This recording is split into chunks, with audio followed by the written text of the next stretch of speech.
राधे राधे प्रिय भक्तों, आज की श्रीमद् भागवत कथा में आप सभी का स्वागत है। इस कथा को पूरा अंत तक अवश्य सुने और इन विचारों को अपने जीवन में उतारें। सत्संग का लाभ उठाने के लिए वीडियो अंत तक सुने। तो चलिए भक्तों, शुरू करते हैं। भागवत की कथा में अब हम प्रवेश करेंगे। भागवत में 18,000 श्लोक है। पहले भागवत जी का हम आपको परिचय करा दें, फिर भागवत जी की कथा आपको सुनाएंगे। मैया सुन लो मेरी माँ। भागवत में कितने श्लोक हैं? 18,000। कितने अध्याय हैं? 335। कितने स्कंद हैं? 12। भागवत सबसे पहले किसने सुनाई? भगवान श्रीमन नारायण ने ब्रह्मा जी को, ब्रह्मा जी ने अपने पुत्र नारद जी को, नारद जी ने वेद व्यास जी को, वेद व्यास जी ने अपने पुत्र शुकदेव जी को, शुकदेव जी ने परीक्षित जी को, और वहीं पर सूत जी ने सुनी, शौनकादि ऋषियों को सुनाया। इस तरह से भगवान श्रीमन नारायण की वाणी से निकल करके यह भागवत ब्रह्मा जी, फिर नारद जी, वेद व्यास जी, शुकदेव जी ने सुनाई परीक्षित जी को, सूत जी ने सुनाई शौनकादि ऋषियों को। इस तरह ये दास अनिरुद्ध वही भागवत आपको सुनाने जा रहा है, वही परंपरा है। तो ये भागवत किसकी वाणी है? भगवान की। किसकी वाणी है? भगवान ने इसे प्रकट किया, फिर इसका विस्तार किया वेद व्यास जी ने। भागवत क्यों सुनना चाहिए? हम जाने अनजाने में बहुत सारे पाप कर लेते हैं कि नहीं? जैसे आपका धक्का किसी को लग गया तो आपने क्या बोला? सॉरी बोला ना, सॉरी भैया, सॉरी, क्षमा कीजिए, लग गई आपको।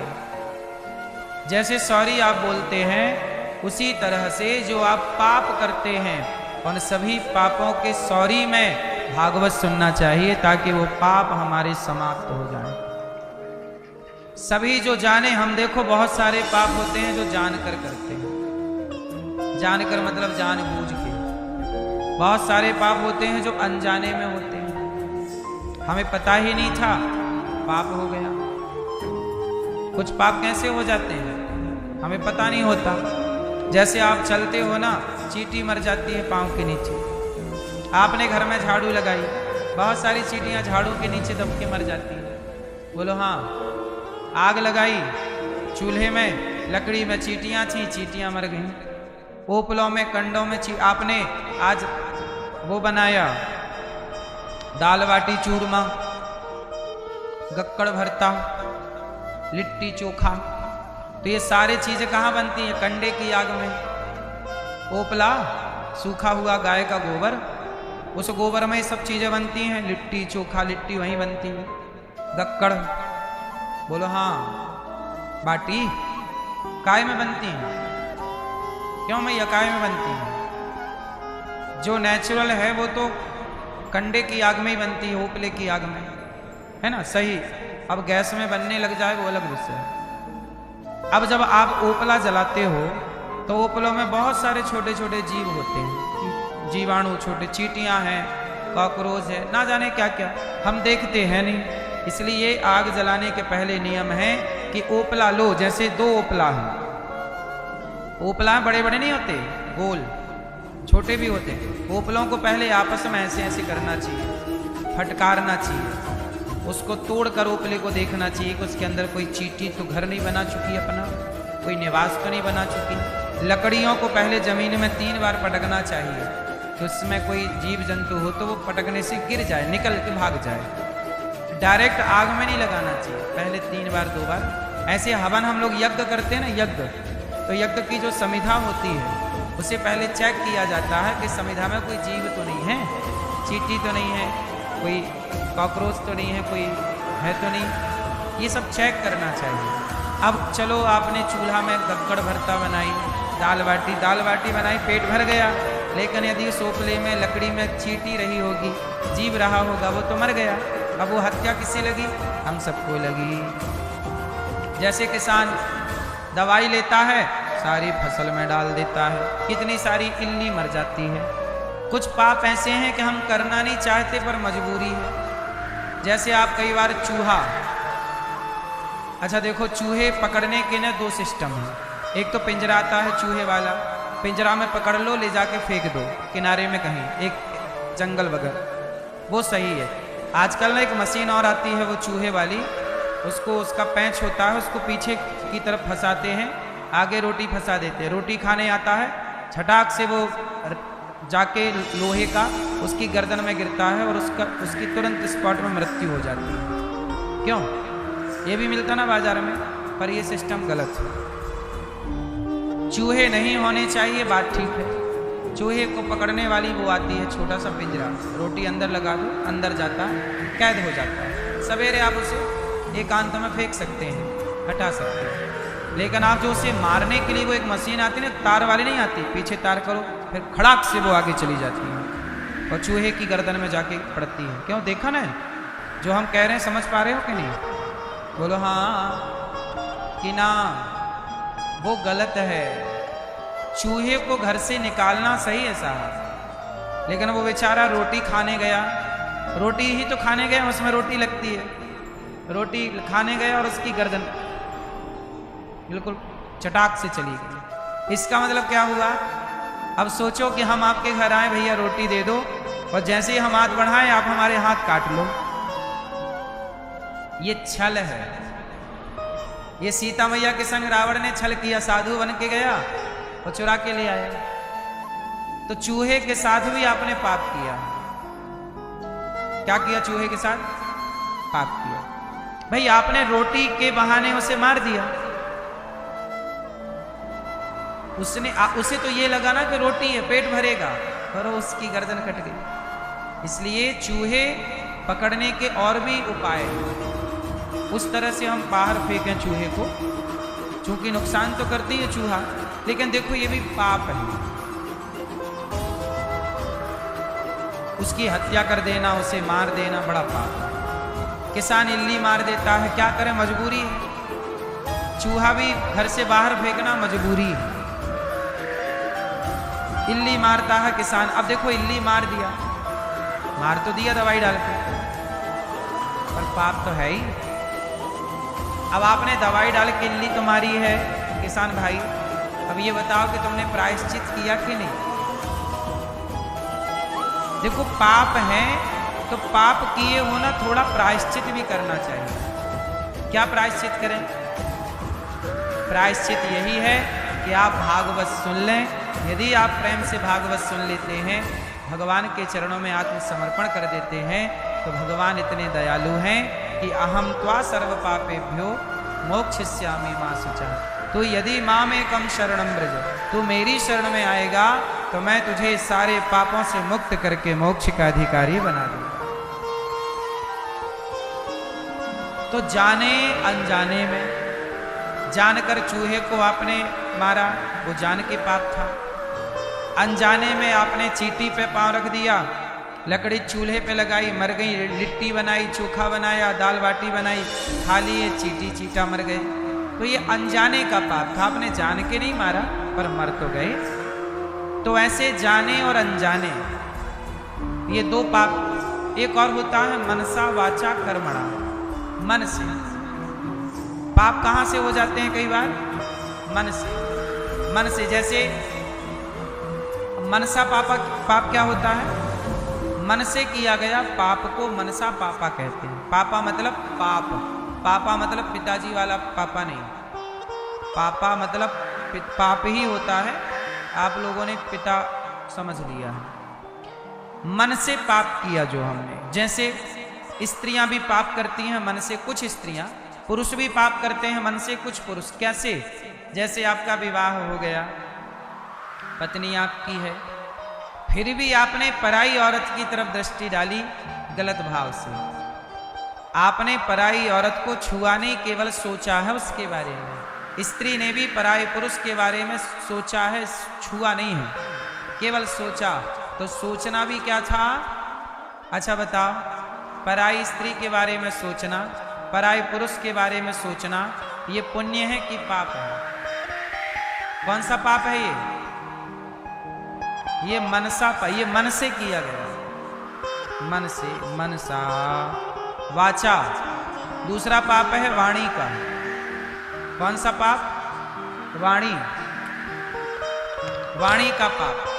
वाणी मतलब आपने किसी को अपशब्द कह दिया, उसे बुरा लग गया, गाली दे दी आपने, बेवजह उसका दिल दुखाया।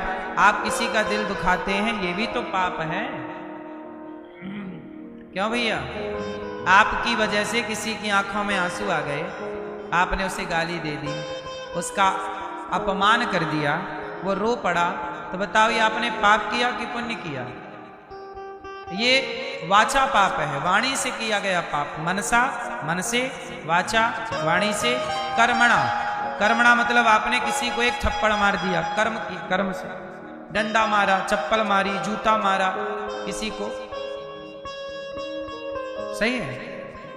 ऐसे शरीर से किया गया पाप है ये, शारीरिक पाप। किसी का गला दबा दिया, किसी को चाकू मार दी, किसी को गोली मार दी, मार ही डाला किसी को आपने, ये जो शरीर से पाप हैं सारे शारीरिक पाप हैं। तो मनसा, वाचा, कर्मणा, जाने और अनजाने, ये सब तरह के पाप हैं। इन सभी पापों से बचना है तो जीवन में भागवत सुन लीजिए, सारे पापों से मुक्ति। ये मानवः पाप कृतस्तु सर्वदा, सदा दुराचार रता विमार्गिकाः, क्रोधाग्निदग्धः कुटिलाश्च कामिनः, सप्ताह यज्ञेन कलौ पुनन्ति ते। इसलिए जीवन में एक बार भागवत जरूर सुनना चाहिए। हर साल सुनो, 2-4 साल में एक बार सुनो, सुनते रहो, ये भी अच्छा है। पाप रोज करते हैं तो पुण्य भी होते चले, बैलेंस बना रहेगा। अब क्या है, यहाँ पाप पाप तो हो रहे हैं, पुण्य हो नहीं रहा है, तो पाप का पलड़ा भारी हो जाता है। बोलो हाँ कि ना? हाँ। सच्चिदानंद रूपाय विश्वोत्पत्त्यादि हेतवे, तापत्रय विनाशाय श्री कृष्णाय वयं नुमः। भगवान का दिव्य स्वरूप है सच्चिदानंद रूपाय। कैसे है भगवान? सच्चिदानंद स्वरूप, विश्वोत्पत्त्यादि हेतवे। भगवान विश्व की उत्पत्ति, पालन, संहार करते हैं। क्या करते हैं भगवान? ये दुनिया को, सृष्टि को रचते हैं, पालन संहार, सारे दुखों का नाश भगवान करते हैं। ऐसे कृष्ण, राधा सहित श्री कृष्ण को हम नमस्कार करते हैं। कितने विवाह हुए भगवान कृष्ण के? 16,108। तो मैया 8 बस कह रही है, बाकी 16,100 पत्नियों को गप कर गई।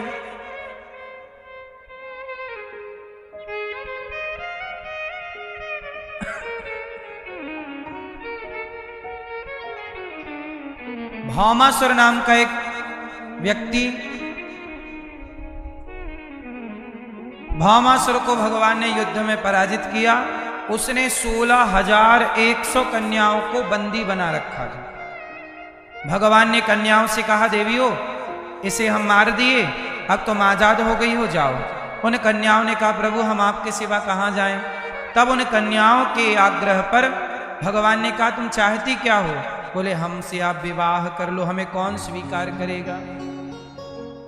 जिन नारियों को कोई स्वीकार करने को तैयार नहीं था, पराये पुरुष के साथ रहने का जो कलंक माथे पर लग चुका था कि तुम सत्राजित के, तुम भौमासुर क्या रहकर आई हो, ऐसी नारियों को भगवान ने विवाह करके समाज में सम्मान के साथ जीने का अधिकार दिया। टोटल विवाह हो गए 16,108। भगवान के 16,000 तो देखो वेद की ऋचाएं हैं, 108 उपनिषद है। अच्छा ये बताओ, भगवान कृष्ण ने इतने सारे विवाह क्यों किए? इतने विवाह करना सही है कि गलत है? हैं? क्यों मैया? आपके पति कौन है? बोलो मेरी मां, आपके पति कौन? कौन? चंपकलाल? अच्छा भावेश, आपके पति कौन? हाँ मैया, आपके पति कौन? मैया आपके पति कौन? पीछे वाली मैया, मेरी प्यारी माँ, आपके पति कौन? पीछे गुलाबी मैया, आपके पति कौन? मेरी माँ कौन? ओह पीली मैया, आपके पति कौन? कौन? घोचूलाल? सुनो मैया, आप लोग झूठ कह रही हो कि वो हमारे पति। सुनो, सबके पति भगवान हैं। सबके पति कौन? आप सबके पति भगवान, मेरे भी, हम सबके पति भगवान है कि नहीं? तो भगवान के केवल 16,108 नहीं, इस धरती पर जितने जीव हैं प्रत्येक जीव के पति परमात्मा है। कैसे? आप सब खुद कहते हो तुम हो एक अगोचर सबके प्राणपति, स्वामी सबके प्राणपति, किस विधि मिला हूँ दया मैं तुमको मैं कुमति। ओम जय जगदीश हरे, तुम हो एक अगोचर सबके प्राणपति। सबके पति कौन? कौन से पति हैं? प्राणपति। आपके प्राणों का पति कौन? कौन? भगवान। हम सबके प्राणों की रक्षा, प्राणों की चाबी किसके पास है? हाँ, सबके प्राणपति वही परमात्मा है। ये वाला पति तो फोटोकॉपी है। बोलो हाँ, ओरिजिनल परमात्मा है। ओरिजिनल असली वाले पति सबके भगवान। पति किसे कहते हैं मैया? पति किसे कहते हैं आप बताओ मेरी माँ है? ये मैया बताएंगे। क्या करें?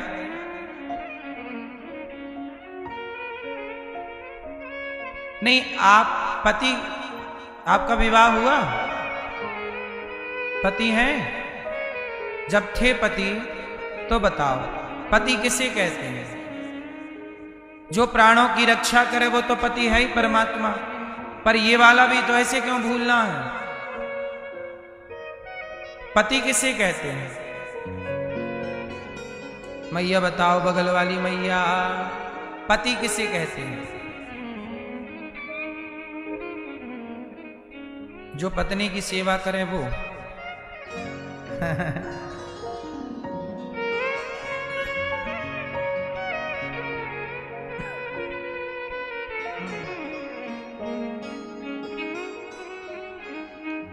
पति किसे कहते हैं? सुनो,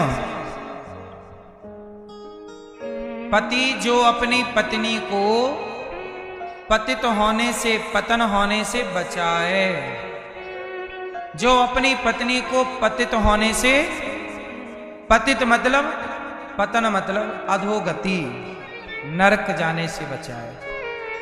जो पति अपने पत्नी को पतन से बचाए वो पति है। इसलिए पुरुष का ख्याल क्या होना चाहिए? पुरुष सदा अपनी पत्नी का साथ दे। कभी भी अपनी पत्नी को अपने से दूर ना करे। और यही परिभाषा पत्नी की भी है। पत्नी किसे कहते हैं? मैया कौन बताएगा पत्नी किसे कहते हैं? आप बताओ मैया, पीछे वाली, पत्नी किसे कहते हैं? आप हो पत्नी कि नहीं? तो बताओ किसे कहते हैं? पत्नी की परिभाषा, पति के साथ रहना,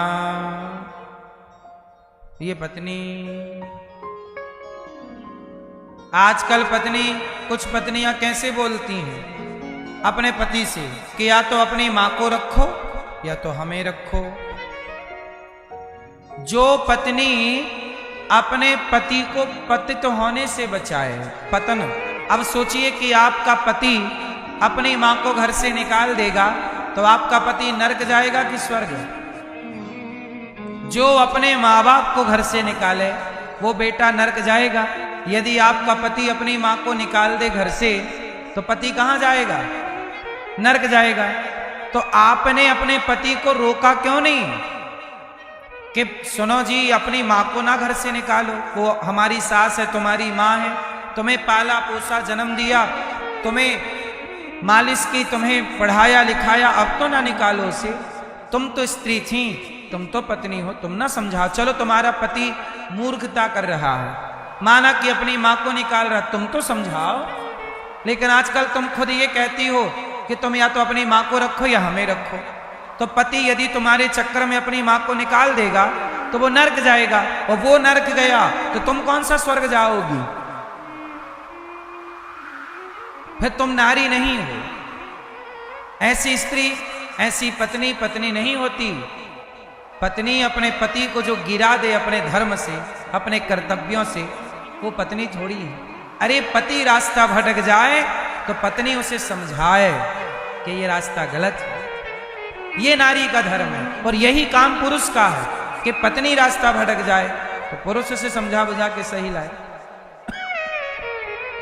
एक दूसरे को बचाओ। पति पत्नी का काम क्या है? एक दूसरे को बचाना। पत्नी भी गलत ना हो, ये पति बचाए, और पति भी गलत ना हो, पत्नी बचाए। इसलिए अपनी पत्नी को भी बचाओ, अपने पति को भी बचाओ। इसलिए राम जब सोने का मृग लेने गए थे तो लक्ष्मण जी को खड़ा करके गए थे सीता मां की रक्षा के लिए। अपनी पत्नी को अकेले नहीं छोड़ना चाहिए। और लक्ष्मण जी भी चले गए तो रावण लेके चला गया। और जब रावण लेके गया तो राम जी ने अपनी पत्नी के लिए रावण से लड़ गए कि नहीं? और लड़ करके उसकी लंका जला करके, इतना बड़ा लंकापति राजा देवता थर थर कांपते, लेकिन राम लड़ गए। किसके लिए लड़ गए? बोलो मेरी मां, अपनी पत्नी के लिए। और लड़ ही नहीं गए, बंदर भालुओं की सेना बना ली, समुद्र में सेतु बना लिया। किसके लिए? अपनी पत्नी के लिए। अपनी पत्नी के लिए लड़ जाना यही पुरुष का धर्म है। रावण से लड़ गए राम। और राम रावण के यहां से लाए सीता मैया को, और सीता मैया को अपने साथ में रखा, सिंहासन पर बिठाया। राम जी राजा बने, सिया जी रानी बने। राम ने स्वीकार किया। फिर आरोप लगाया लोगों ने कि सीता मां रावण के यहां रहकर आई हैं, पता नहीं कैसी हैं। तब लोगों के कहने पर, चूंकि राजा हैं और राजा का धर्म प्रजा की बात मानना है, तो लोगों के आरोप के कारण सीता मैया को वनवास जाना पड़ा था, जो कि कथा हमने सुनाई थी। तो बताओ, राम जी ने अपनी पत्नी का साथ दिया कि नहीं? बोलो मेरी मां। यही नारी का धर्म है, यही पुरुष का धर्म है, एक दूसरे का साथ।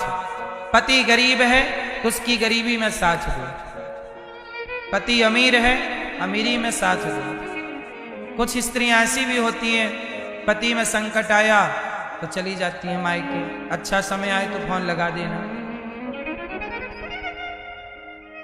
जो हर समय, अब वनवास तो राम का हुआ था, 14 साल वनवास किसका? बोलो, राम का। वनवास सीता मैया का नहीं हुआ, क्या हुआ था? लेकिन राम का वनवास हुआ तो सीता मैया गई कि मेरे पति जंगल में हैं, तो मैं महलों में क्या करूंगी, मेरे जहां पति होंगे वहां मैं हूं। ये नारी का धर्म है। पूरी राम कथा यदि ठीक ठीक से समझी जाए तो प्रत्येक व्यक्ति का कर्तव्य बताया है रामचरितमानस में। पत्नी का कर्तव्य बताया है रामचरितमानस में, पति का साथ ना छोड़ना। पति का कर्तव्य बताया है कि पत्नी के लिए कितना भी बलशाली व्यक्ति हो, लड़ जाओ और पत्नी को उसका सम्मान दिलाओ। ये रामचरितमानस सिखा रही है ना मेरी मां। कर्तव्य क्या है? एक पति का, एक पत्नी का, एक भाई का। भाई भरत का कर्तव्य दिखा रहे हैं कि सिंहासन छोड़ दी और जंगल में आके चरणों में लेटे हैं, भैया आप चलो, आपकी जगह मैं वनवास रहूंगा 14 साल। राम जी बोले नहीं, मरे हुए बाप को नीचा ना दिखाओ। पिता को हमने वचन दिया है, इसलिए पिता के वचन का पालन करना पुत्र का धर्म है। खड़ाऊ लेके गए, 14 साल चरण पादुका की पूजा की भरत जी ने। एक भाई का कर्तव्य क्या है, ये भरत जी से सीखो। एक पत्नी का कर्तव्य क्या है, ये सीता मैया से सीखो। एक पति का कर्तव्य क्या है, ये राम जी से सीखो। ध्रुव जी 5 साल के हो गए। एक दिन ध्रुव जी अपने पिता की गोद में बैठने गए, तो पिता की गोद में जैसे ही बैठने गए, बालक तो अपने पिता की गोद में बैठेगा, उसका जन्म सिद्ध अधिकार है। तो ध्रुव जी जैसे ही अपने पिता की गोद में गए तो बगल में उनकी सौतेली माता ने हाथ पकड़ लिया ध्रुव जी का, कहा कि तू कहाँ बैठना चाहता है? ध्रुव जी बोले पिता की गोद में।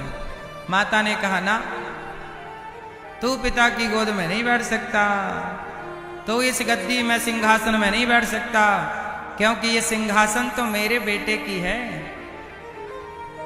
मेरा बेटा भी तो है, तू मेरी सौत का बेटा है। तू इस गद्दी में बैठना चाहता है तो पहले जाकर के तपस्या कर, तपस्या करने से भगवान को पा, और भगवान मिले तो बोलना कि मुझे सुरुचि के गर्भ से जन्म दो, जब तू मेरा बेटा बनेगा तब तू इस गोद में बैठेगा। जा तपस्या कर, जा तपसाराध्य पुरुषम तस्यैवानुग्रहेण में गर्भे त्वं साधयात्मानं यदि इच्छसि नृपासनम। जा 5 साल का बालक है अभी, और माँ ने ऐसे अपमान कर दिया। पैसे की, सिंहासन की लड़ाइयां कोई आज से थोड़ी हैं, ये लड़ाइयां सतयुग से हैं। जब से धरती बनी तब से लड़ाई कुर्सी की है, सिंहासन की लड़ाई है। क्यों, ये बात सही है कि गलत है? अच्छा ये बताओ मुझे, किसी के सिंहासन में बैठ जाना, देखो एक व्यक्ति वो है जो दूसरे के सिंहासन में बैठ जाए, जैसे पिता की गद्दी संभाल ले, पिता का सिंहासन संभाले, पिता का सब करे। एक वो होता है जो पिता की गद्दी में बैठता है, एक वो होता है जो खुद की गद्दी खुद तैयार करता है, खुद का सिंहासन खुद तैयार। मैया शोर ना करो मेरी माँ, सब टुप्पी टाप रहो, मैया काहे खड़ी हो मेरी माँ, बैठ जाओ। हाँ सब बैठो, सब बैठो। ओ हरी नीली पीली गुलाबी मैया,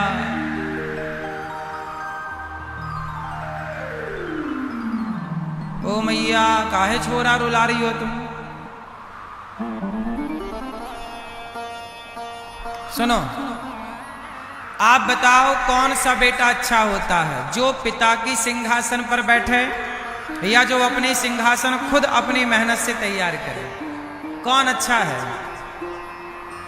हैं?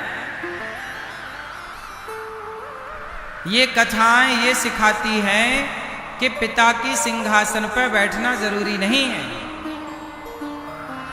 आप अपनी सिंहासन अपनी मेहनत से बना सकते हैं। ध्रुव जी को अपमानित कर दिया उनकी सौतेली माँ ने। ध्रुव जी आए घर, माँ ने कहा, सुनीति ने कहा, क्या हुआ बेटा? ध्रुव जी रो रहे थे तो माँ ने कहा, क्या हुआ? ध्रुव जी ने कहा, माँ, हमारी सौतेली माता ने अपमान कर दिया, कह दिया तू अभागिन का बेटा है, जा तपस्या कर।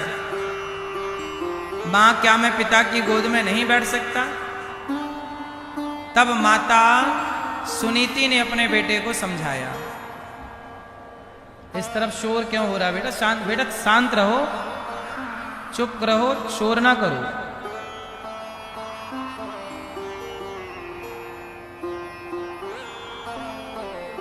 चुप रहो। बोलिए भक्तवत्सल भगवान की जय जय श्री राधे। सुनो, ध्रुव जी ने कहा कि माँ, क्या मैं अपने पिता की सिंहासन पर गोद पर बैठ नहीं सकता? तब माँ ने मोटिवेट किया सुनीति ने, कहा बेटा तू जा तपस्या कर। माँ कैसी होती है? मैंने एक वैज्ञानिक के बारे में पढ़ा कि एक वैज्ञानिक जब वो बच्चा था, स्कूल में पढ़ता था, तो उसे स्कूल वालों ने स्कूल से निकाल दिया। कह दिया कि तुम गधे हो, तुमको पढ़ना लिखना आता नहीं है। एक पत्र दे दिया स्कूल वालों ने, कहा अपनी माँ को दे देना। तो बच्चा लाया, अपनी माँ को दिया, और माँ उस पत्र में लिखा था कि आपका बच्चा गधा है, पढ़ता नहीं है, ये पढ़ ही नहीं सकता, इसको कुछ नहीं आता, बैठा रहता। तो माँ ने पत्र पढ़ा तो बच्चे ने पूछा कि माँ क्या लिखा है, क्योंकि उस समय बालक छोटा था, उसको पढ़ना आता नहीं था। तो माँ ने पढ़ा तो माँ से पूछा कि क्या लिखा है? तो माँ ने बताया कि बेटा इस पत्र में लिखा है कि तुम बहुत होशियार हो, इतने होशियार हो कि तुम्हारे हिसाब की, तुम्हारे लायक पढ़ाई उस स्कूल में नहीं है, तुम्हें कोई बड़े स्कूल में पढ़ाना पड़ेगा, क्योंकि तुम बहुत इंटेलिजेंट हो, बहुत योग्य हो, तुम अच्छा पढ़ते हो। माँ ने ये नहीं कहा कि तू पढ़ता नहीं, माँ ने ये कहा कि तुम बहुत अच्छा पढ़ते हो, तुम बहुत बड़े बनोगे, तुम बहुत बड़े वैज्ञानिक बनोगे। ऐसी मेरा मन कहता है कि तुम बहुत बड़े वैज्ञानिक बनोगे। लो भैया, पत्र में लिखा कुछ और था, माँ ने बच्चे को बोला कुछ और। अच्छा, बच्चे को दूसरे स्कूल में डाला। वह बच्चा सचमुच पढ़ लिख करके बहुत बड़ा वैज्ञानिक बना। जिसे स्कूल ने निकाल दिया था कि ये कुछ नहीं कर सकता, वह बालक बहुत बड़ा वैज्ञानिक बना। इससे यह सिद्ध होता है कि कोई ये जज नहीं कर सकता कि आप में काबिलियत नहीं है। जिसे कह दिया जाए कि तुझ में कोई काबिलियत नहीं है, यदि वो बच्चा भी चाहे तो सबसे अधिक काबिल अपने आप को बना सकता है। आदमी चाहे तो सब कुछ कर सकता है। 0 नंबर लाने वाला 100 नंबर ला सकता है। कुछ ना करने वाला सब कुछ कर सकता है। आप किसी को ये नहीं कह सकते कि ये बच्चा गधा है, ये कुछ नहीं कर सकता। हर बच्चा सब कुछ कर सकता है। बस उस बच्चे को सही मार्गदर्शक की जरूरत है। अच्छा, ये बताओ, महाभारत किसने लड़ा? उत्तर दो मेरी मां। किसने लड़ा? अर्जुन ने। अर्जुन लड़े और जीते भी। बोलो हाँ, बोलो हाँ कि ना। अर्जुन लड़े और जीते भी, परंतु अर्जुन लड़े किसकी बदौलत? कृष्ण की बदौलत। अर्जुन कह रहे थे मैं नहीं लड़ूंगा, मेरे से लड़ा ना जाएगा। अर्जुन तो युद्ध शुरू होने से पहले ही हार गए। हारे हुए अर्जुन को जिता किसने दिया? भगवान कृष्ण के मोटिवेशन ने। भगवान कृष्ण की ज्ञान ने, भगवान कृष्ण के पॉजिटिविटी ने, भगवान कृष्ण की भगवद गीता ने, यदि भगवान कृष्ण की भूमिका यदि माँ निभाने लग जाए, पिता निभाने लग जाए, स्कूल के टीचर निभाने लग जाए, तो हर बच्चा अर्जुन बन सकता है।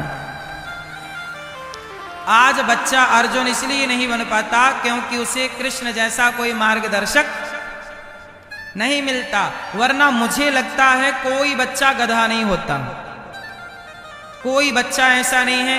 आप जितने गधे बच्चे आपको लग रहे हैं कि ये कुछ नहीं कर सकते, आप लाओ उन बच्चों को हम बहुत कुछ करने के योग्य बना सकते हैं। जो 0 नंबर ला रहे हैं ना, उन्हें भी परेशान होने की जरूरत नहीं है। जो 0 नंबर ला रहे हैं वो भी इतिहास रच सकते हैं। बोलो हाँ कि ना? 100 नंबर लाने वाला ही इतिहास रचता है कि 0 वाला भी रच देता है? 0 वाला भी रच सकता है। बड़े बड़े बिजनेसमैन, बड़े बड़े व्यापारी, बड़े बड़े उद्योगपति वो लोग हैं जो कम पढ़े लिखे हैं।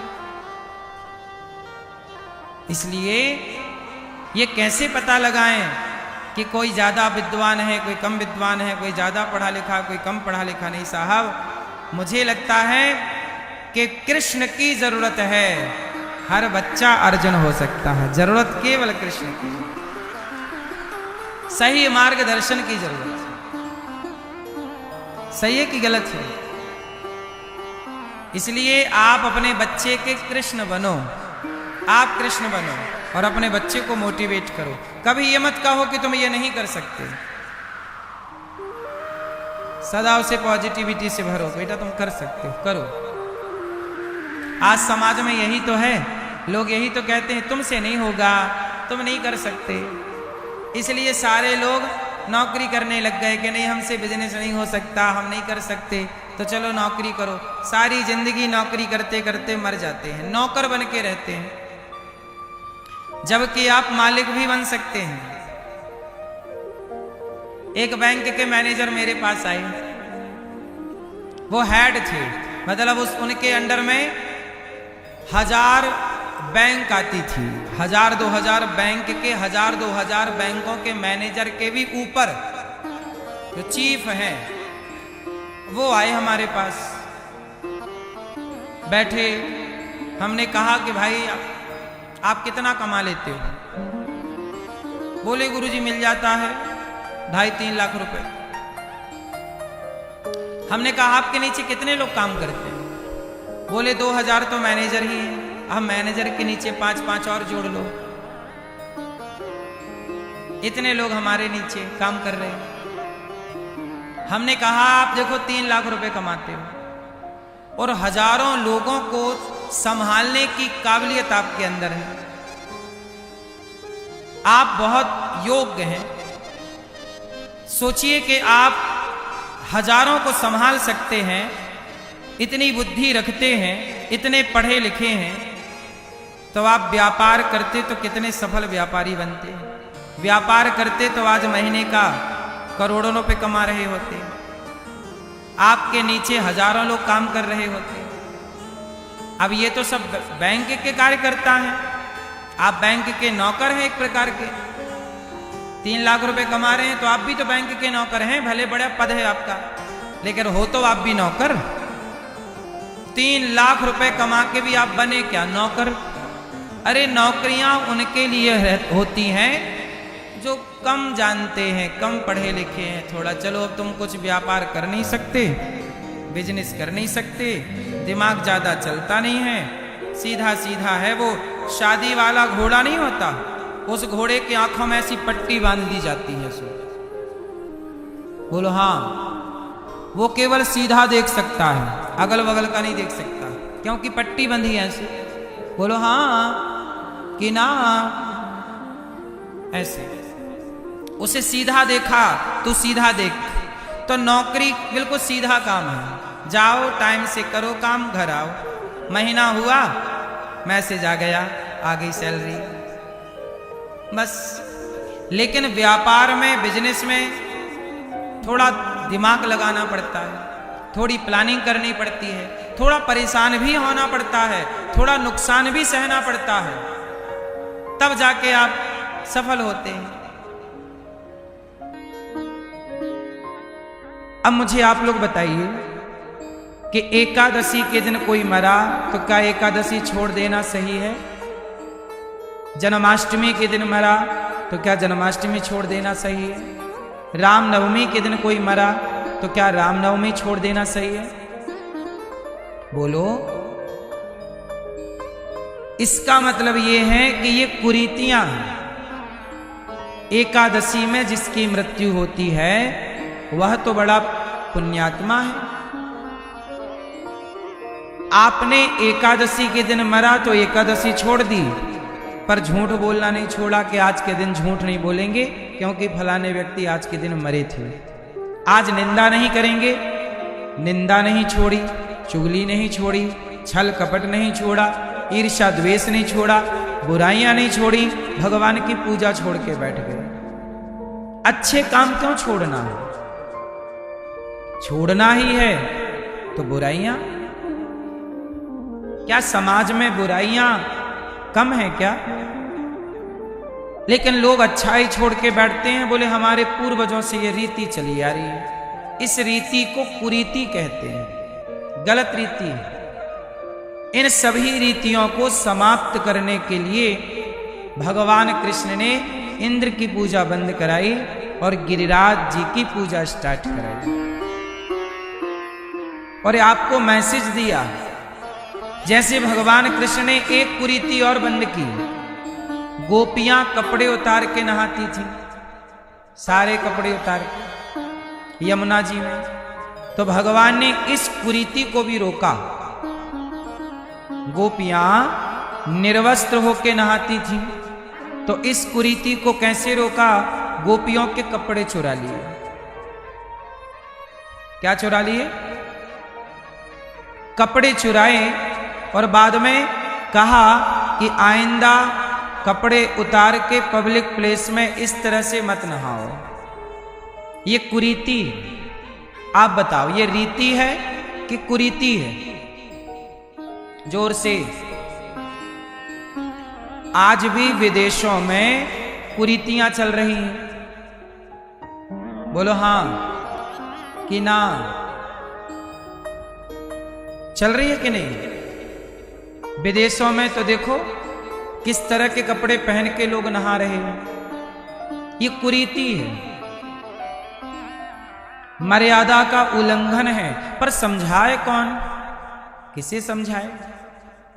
जिन्हें हम समझा सकते हैं तो अपने सनातनियों को समझा देते हैं। इसलिए दुनिया समझे ना समझे, आप सनातनियों को समझना चाहिए। कोई ना समझे अलग विषय। अब कुछ लोग क्या कहते हैं कि अरे अमेरिका और फलाने देशों के लोग तो ऐसे रहते हैं। अरे उनसे हम अपनी तुलना ना करें। आज यहां पर अधिक लोग जो हमारे यजमान परिवार के हैं, ये सब अमेरिका में ही रहते हैं। लेकिन अमेरिका की जो यूएस की इत्यादि पश्चिमी देशों की जो परंपराएं हैं वो हमारी सनातन परंपराओं से अलग हैं। हमारी परंपराएं वैदिक परंपराएं हैं। हमारे यहाँ रीतियां हैं। कुरीतियां यदि थीं तो भगवान ने उन्हें समाप्त किया। कुछ बची, आप समाप्त कीजिए। जैसे हमारे यहाँ कपड़े पहन के ही स्नान करने की परंपरा है। हमारे यहाँ प्रयागराज में कुंभ लगा, करोड़ों स्त्रियों ने स्नान किया, करोड़ों पुरुषों ने स्नान किया, पर सबने मर्यादा में स्नान किया। बोलो हाँ। हमारे यहाँ मर्यादा पुरुषोत्तम की पूजा है ना। हमारे यहाँ कृष्ण मर्यादा की स्थापना करने आते हैं ना। हम मर्यादित लोग हैं। हमारा बोलना मर्यादित, खाना मर्यादित, कपड़ा मर्यादित, चलना मर्यादित, रहना मर्यादित, समाज मर्यादित। हम सब मर्यादाओं में रहने वाले लोग हैं। इसलिए मर्यादा की लक्ष्मण रेखा पार किसी को नहीं करनी चाहिए।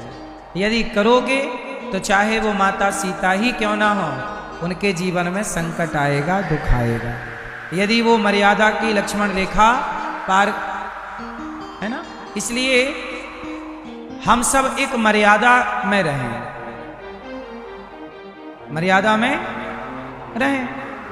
और यही कथा का काम है, समझाना। कथाएं क्यों जरूरी है? कथा हमारा मूल सिद्धांत है, हमें कैसे जीना है। कभी परिस्थितियां विपरीत हो जाएं तो क्या करना है। भगवान ने एक उंगली से गोवर्धन उठाया। क्या उठाया? क्यों उठाया? क्योंकि भगवान कृष्ण को पता था कि आने वाले भारत में कुरीतियां आ जाएंगी। अब जैसे आपके यहां कुरीति है, आज भी पश्चिमों में तो कुरीतियां हैं, अब भारत में भी कुरीति आ गई। कौन सी कुरीति? देखो, हमारे यहां सबके घरों में गाय हुआ करती थी। बोलो हाँ। घर के भीतर थी गाय और घर के बाहर था कुत्ता। अब हो गया उल्टा, अब कुत्ता हो गया घर के अंदर और गाय हो गई घर के। ये कुरीति हो गई। रीति थी, रीति क्या है कि गाय अंदर रखो, कुत्ता, ये रीति है।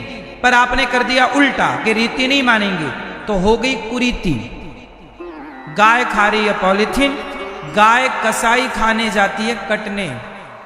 तुम्हें कुत्तों से बड़ा प्यार है। हम ये नहीं कहते कुत्ते से प्यार ना करो, हमारे सनातन में तो आखिरी रोटी कुत्ते की निकाली ही जाती है। हमारे यहाँ तो कुत्ते की रोटी निकालने का भी विधान है। कुत्ते को भी क्यों परेशान करना? कुत्ते को भी रोटी दो, बिल्ली को भी दूध पिलाओ, चींटी को भी दाना डालो। हम तो सांप को भी दूध पिलाते हैं नाग पंचमी को। बोलो हाँ। हम सनातनियों का विरोध किसी से नहीं है। हम तुलसी की पूजा करें, पीपल की पूजा करें, हम सबका सम्मान करते हैं। पर हमारे यहां गाय को माता कहा गया है, बिल्ली को माता नहीं कहा गया। बिल्ली माता, कुत्ती को माता नहीं कहा गया, कुत्ती माता। हमारे यहां गाय को माता बोला गया। गावो विश्वस्य मातरः। गाय क्या है? बोलो माता। लेकिन आज उस गाय का मांस सारी दुनिया खा रही है। पूरी दुनिया में बीफ मिलता है। अब आप बताओ कि कोई आपकी मां को मार डाले और उसका मांस बाजार में बेचे, तो आप बेटे हो मां के, तो क्या मां का ये हाल देख सकते हो? लेकिन भारत में तो गौ हत्या हो रही है, कोई बोलता तक नहीं है। कभी मीडिया गौ हत्या को रोकने के लिए एक आवाज नहीं लगाती। मीडिया अनिरुद्धाचार्य को, संतों को बदनाम करने के लिए कुछ मीडिया जान लगा देती है, पर गौ की हत्या रोकने के लिए एक शब्द नहीं बोलती मीडिया। कुछ मीडिया की हम बात कर रहे हैं, क्योंकि सब लोग गाय के विरोध में खड़े हो रहे हैं। अब आप कहते हैं सनातनी हूं मैं, सनातनी हूं। भगवान कृष्ण को पता था कि तुम कुत्ते रखने लग जाओगे, गाय को निकाल दोगे, पता था उनको। इसलिए भगवान ने गिरिराज जी को उठाया। और गिरिराज जी को गोवर्धन क्या बोलते हैं? गोवर्धन। गोवर्धन मतलब गाय का वर्धन। भगवान कृष्ण ये कहना चाहते हैं कि गोवर्धन को हाथ में लेकर ये संकेत है कि गाय जिस भूमि पर चारण करती है, चरती है, रहती है, उस भूमि का अतिक्रमण ना कर लेना, कब्जा ना कर लेना, उसे पलकों पे रखना, उंगली पे रखना, पहला। दूसरा, गोवर्धन, हे दुनिया वालों, मैं गोवर्धन धारी हूं, मैं गाय का वर्धन करता हूं, मैं गाय की सेवा करता हूं। भगवान होकर तो तुम इंसानों, तुम तो गाय का वर्धन करना, तुम तो गाय की सेवा करना, इसलिए गोवर्धन उठाया था। अब आप लोग गोवर्धन भगवान की पूजा तो करते हैं। आप लोग पत्थर के नंदी को तो पानी डालते हैं। नंदी, शंकर जी के मंदिर में जाओ तो पत्थर का नंदी होता है, नंदी को पानी पिला रहे, लेकिन सही का नंदी बेचारा पॉलीथीन खा के मर रहा है। सही का असली नंदी परेशान है, पत्थर के नंदी को पानी दिया जा रहा है। ठीक है, वो भी प्रतीक है पत्थर का नंदी, लेकिन जो सच्ची का नंदी है, अब आप लोगों के सबके घरों में चांदी की गाय होगी। आप लोग घर में मंदिर में रखते हो ना गाय, चांदी की गाय लगभग सबके घर होगी, या पीतल की होगी, या अन्य धातुओं की हो सकती है। सबके घर में गाय की पूजा होती है। आप सब लोगों के मंदिर में चाहे तस्वीर के रूप में, धातु के रूप में गाय का प्रतीक सबके घर होगा। क्यों, ये बात सही है कि गलत है? लेकिन बताओ, तुम अपनी माता की पीतल की फोटो बनवाओ और माता की पीतल की आरती उतारो, और सच्ची की माँ बोले बेटा पानी ला, है बुढ़िया बैठी रहे, हम तो तेरी आरती उतारेंगे मेरी माता। अब माता, आप मैया, तुम्हारा बेटा तुम्हारी फोटो बनवाए और फोटो की करे पूजा और तुम्हें ना दे पानी, तुम खुश रहोगी? आज गैया के साथ यही हो रहा है। गाय की, पीतल की, चांदी की गाय की फोटो की सबके घर पूजा हो रही है, पर असली गाय सड़क पर मर रही है, कोई उसकी तरफ देखने को तैयार नहीं। बड़ी विडंबना। ये दास अनिरुद्ध आप सबके सहयोग और आशीर्वाद से गौरी गोपाल गौशाला में 400 गाय रहती हैं, 125 नंदी हैं गौरी गोपाल गौशाला में। हम तो जितनी बन पड़ती, जितनी हमारी सामर्थ्य है, ईश्वर ने जितना योग्य बनाया होगा हम तो उतनी करते हैं। थोड़ी सी प्रार्थना आपसे है कि आप भी घर में गाय रख सकते हो तो गाय जरूर रखना, नहीं रख सकते तो चलो आपकी मजबूरी हो सकती है, पर आपके घर में खेत है, आपके घर में करने वाले हैं, घर बड़ा है, आपके घर में 2-4 एकड़ की खेती हो तो आप 2-4 गाय रख लो। उच्च श्रेष्ठ दूध पियो, देसी गाय का दूध घर में दूध होने लग जाएगा। बाजार के मिलावटी दूध से बच जाओगे, बाजार के मिलावटी दही से बच जाओगे, बाजार के मिलावटी पनीर से बच जाओगे, बाजार के मिलावटी घी से बच जाओगे। बाजार में जो प्रोडक्ट मिल रहा है क्या वो सही है? इसकी गारंटी है? शुद्ध घी है बाजार में? बोलो मेरी मां। शुद्ध घी नहीं है बाजार में। तो कहने का अर्थ सिर्फ इतना है कि नौकरी करने वाला बड़ा है कि व्यापार करने वाला बड़ा है। नौकरी मतलब नौकर। अच्छा बताओ, नौकरी लेने वाला बड़ा कि नौकरी देने वाला बड़ा? कौन बड़ा? कौन बड़ा? नौकरी देने वाला बड़ा। तो आप लोग नौकरी लेने वाले बनना चाहते हैं कि नौकरी देने वाला बनना चाहते हैं? इसलिए अपने बच्चों को पढ़ाओ, पर नौकरी लेने के लिए मत पढ़ाओ। पहले से बच्चों के दिमाग में फीड कर दो कि बेटा पढ़ लिख के तुम्हें नौकर नहीं बनना, मालिक बनना है, नौकरी देने वाला बनना है। 10 लोगों को रोजगार दो, 50 लोगों को रोजगार दो, तब इस देश का भला होगा। नौकरी लेने वाला तो चलो वही घोड़े की पट्टी बंधी है, सीधा सीधा चलो। आपके पास दिमाग है तो आप व्यापार कीजिए, थोड़ा दिमाग कम है तो आप नौकरी कीजिए। बोलो हाँ।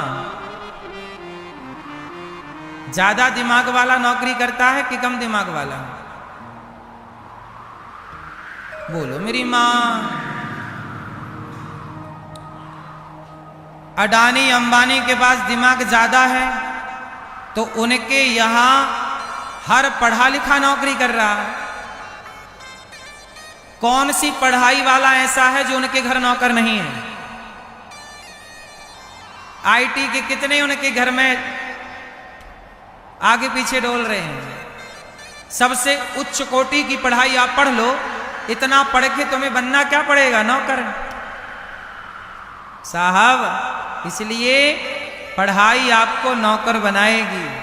हमारे भारत की दुनिया की पढ़ाई डिजाइन ही ऐसे की गई है कि आप नौकर बने, क्योंकि आप नौकर बनेंगे तो कोई आप पे शासन करता रहेगा।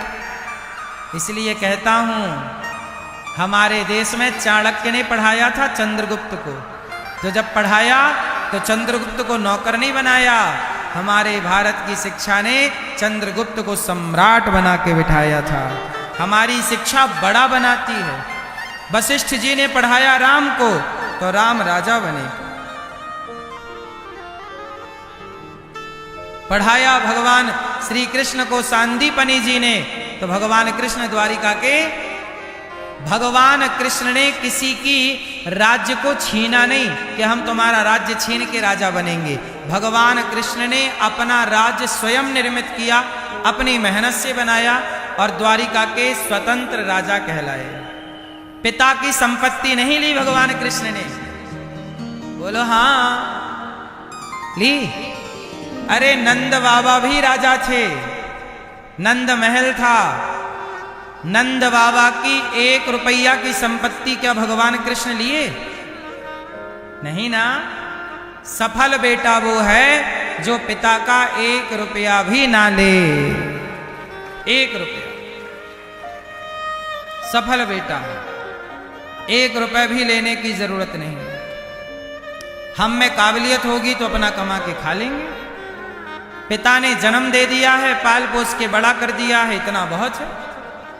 पिता का उपकार है कि उन्होंने हमें पढ़ाया लिखाया, योग्य बनाया। पिता से दौलत लेने की जरूरत नहीं है, पिता से केवल आशीर्वाद लीजिए। हाँ या ना? आप अपने बच्चों को ऐसे ही पढ़ाना, मेरी माँ, ऐसे पढ़ाना कि नौकर तो ना बने। भैया नौकरी दे दो, 50,000 की नौकरी दे दो, 1 लाख की दे दो।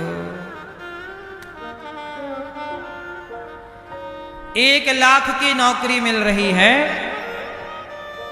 और आप छोटा सा व्यापार कर रहे हैं, उससे आप 50,000 कमा रहे हैं। नौकरी करोगे तो 1 लाख कमाओगे, माना उदाहरण दे रहा हूं। नौकरी करोगे तो 1 लाख कमाओगे और बिजनेस करोगे तो 50,000 70,000 कमाओगे, माना कि। तो बताओ क्या सही है? नौकरी करके 1 लाख मिल रहा है और व्यापार करके 70,000 मिल रहा है, 50,000 मिल रहा है महीने का, क्या सही है? बोलो बोलो। 1 लाख वाली नौकरी, 1 लाख तो मिलेगा पर तुम गुलाम हो गए। वो जब छुट्टी देना चाहेगा छुट्टी देगा, छुट्टी देना नहीं चाहेगा नहीं देगा। अरे 70,000 कमाओ, कम से कम अपने मालिक के राजा तो, अपने मन के राजा तो रहोगे कि चलो जब चाहे हम जाएं, हमारे ऊपर कोई दबाव नहीं है। थोड़ा बड़ा सोचिए, अच्छा सोचिए। नौकरियां उनके लिए रहने दीजिए जो बेचारे कम पढ़े हैं, कम बुद्धि रखते हैं, सीधा सीधा वो विचारधारा है। क्योंकि मेरी मां, व्यापार में बुद्धि तो लगेगी, दिमाग तो खर्च होगा। अब दिमाग खर्च उन्हीं का होगा जिनके पास दिमाग है ही नहीं, तो खर्च क्या करोगे? सही है कि गलत है आप बताओ। तो अपने बच्चों को क्या बनाओगे? जोर से। नौकरियां नौकरियां नौकरियां देने। सही है ना बेटा? नौकरी लेने वाला बड़ा कि देने वाला? कौन बड़ा? हाँ, आपको भी नौकरी देना है। 50 लोगों को दो, 100 लोगों को नौकरियां दो, है ना मैया? आप नौकरी देती हो कि करती हो नौकरी? नहीं करती हो। हाँ, मैया भी मन की राजा है, नहीं करती मैं नौकरी वोकरी। ध्रुव जी महाराज को अपमान मिला मां से, मां ने कहा जाओ तपस्या करो। ध्रुव जी घर से गए, नारद जी मिल गए, ओम नमो भगवते वासुदेवाय मंत्र का जाप दिया। ध्रुव जी उस मंत्र का जाप करने लग गए। 5 साल के हैं ध्रुव जी, छोटे से बालक, लेकिन मंत्र में बड़ी निष्ठा है। मंत्र जप रहे हैं, ओम नमो भगवते वासुदेवाय, ओम नमो भगवते वासुदेवाय, ओम नमो भगवते वासुदेवाय, ओम नमो भगवते वासुदेवाय। ध्रुव जी इस मंत्र का जाप करें। नारद जी ने विधि बताई। 5 साल के बालक हैं और जो मंत्र का जाप किया साहब, मंत्र के जाप करने से एक माह में ऐसे जाग किया, 3 दिन में एक बार खाते, दूसरा माह लगा 6 दिन में एक बार खाते। ध्रुव जी ने भगवान में चित्त ऐसे लगाया, खाने पीने से मन हटाया, केवल भगवान का स्मरण, भगवान का चिंतन। 5 माह पूरे हुए, पांव के अंगूठे के बल खड़े हो गए और सांस रोक ली, इंद्रासन हिल गई। इंद्र घबराए, प्रभु प्रभु क्या हुआ, ये भूकंप सा कैसे आ गया। भगवान बोले कि मेरा भक्त प्राणवायु रोके खड़ा है, इसलिए कंपन हो रहा है। तो भगवान से कहा कि जाओ दर्शन दे दो उस भक्त को। तब भगवान ने कहा कि ध्रुव जैसे भक्तों को हम दर्शन देते नहीं, ध्रुव जैसे भक्तों का हम स्वयं दर्शन करते हैं। और दर्शन करने के लिए भगवान प्रकट हो गए। 5 महीने की तपस्या, भगवान आके सामने खड़े हो गए। क्यों? क्योंकि ध्रुव जी ने जिस एकाग्रता से, जिस प्रकार ईश्वर का चिंतन किया। ध्रुव जी की क्या विशेषता है? ध्रुव जी की विशेषता यह है कि उनके गुरु जी ने जो मंत्र दिया उस मंत्र का जाप किया। अब आजकल क्या है कि आजकल तो पहले यह देखना पड़ता है कि जो आप लोग मंत्र जप रहे हैं वो मंत्र शुद्ध है कि नहीं, क्योंकि आजकल ऐसे भी है ना, बहुत सारे नकली मंत्र भी चल रहे हैं बाजार में। आप लोगों को जो सुनाई पड़ता है, जिसने जैसा कहा आप वैसा मंत्र जपने लगते हैं। बोलो हाँ। इसलिए गुरु बनाए जाते हैं। पानी पियो छान के, गुरु बनाओ जान के। किसी से भी विवाह नहीं करना चाहिए। कहते ना, विवाह करने के पहले लड़की लड़का को देखो, अच्छे से समझो, क्योंकि सारी जिंदगी का सवाल है। जो लापरवाही करते हैं विवाह में ना, उनके तलाक होने की संभावनाएं ज्यादा है। आज भी जो लोग विवाह करने से पहले विचार करते हैं, सब चीजों का निरीक्षण परीक्षण करते हैं, लड़की लड़का का विचार करते हैं, अच्छा कुल खानदान का विचार करते हैं, आज भी उनके रिश्ते बढ़िया चल रहे हैं। यदि आपको यह वीडियो पसंद आई है तो वीडियो को लाइक, चैनल को सब्सक्राइब और कमेंट में जय श्री कृष्णा राधे राधे अवश्य लिखें। चलिए मिलते हैं एक नई वीडियो में। धन्यवाद।